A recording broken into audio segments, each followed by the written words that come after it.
Saat ini Aceh merupakan daerah transit penyelundupan narkoba.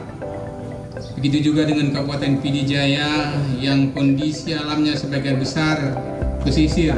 Maka dalam hal ini peredaran gelap narkoba ini, jika terus kita biarkan, bisa melemahkan sendi-sendi kehidupan berbangsa dan bernegara kita. Narkotika sudah sampai ke kampung. Kita memerlukan tindakan-tindakan yang konkret, tindakan-tindakan yang nyata. Pemerintah daerah, Polri, TNI, lembaga dan LSM, semua harus betul-betul melakukan langkah-langkah terpadu untuk melawan narkoba. Langkah-langkah yang progresif yang mengalahkan kelicikan para pengedar narkoba. Lembaga pemerintah, kabupaten, kota, kecamatan, serta lembaga-lembaga terkait lainnya